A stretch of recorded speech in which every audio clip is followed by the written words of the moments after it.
The midfield. You could say the absolute powerhouse area of a formation in the game that we love to call football. You've got famous midfielders, anyone from Paddy Vieira, Kevin De Bruyne, or Speed.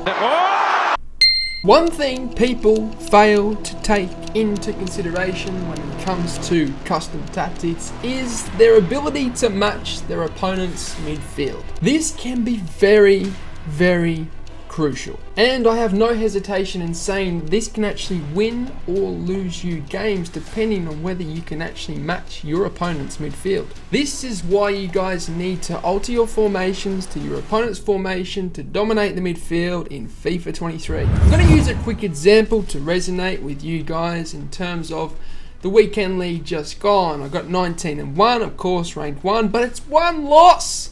Can't always seem to get that 20-0. It can be difficult sometimes, but what I will say is with that single loss, the opponent was using the 4-1-2-1-2 narrow variation. Although I've been using that formation as well, at the time I was using the 4-2-2-2.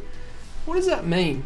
I've actually got 2 CDMs up against his 5 midfielders, or you could say 5 narrow players, which is just not good enough because you have your 2 strikers, your cam, 2 CMs, and CDM when it comes to the 4-1-2-1-2 narrow, and he 100% will outdo you in the midfield if your opponent uses a formation that has more midfielders than you have.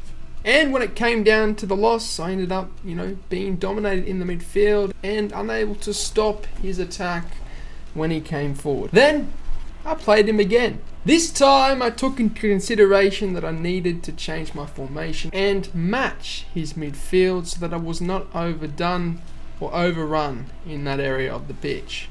This meant I switched to the 4-3-2-1, a formation with many midfielders, and you could say even the 2 centre forwards in the left centre forward and right centre forward are considered midfielders, or at least depends on your instructions, but the way that the 4-3-2-1 sets up is it actually sets up as a 4-4-2 defensively, but you will have your central midfielders quite narrow, which means they'll line up and match the midfield of your opponent using the 4-1-2-1-2 narrow variation. And the reason why this is so important is simply because if you can't match the midfield, there will always be a pass free for your opponent.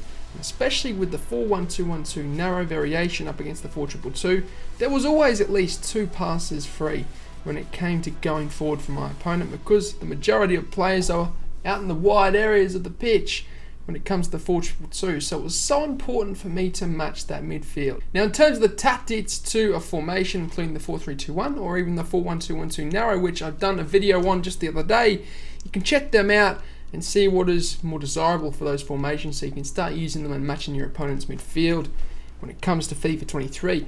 That's going to signal the end of it though. I hope you enjoyed it. It's short but sweet, as you know how they are on the channel.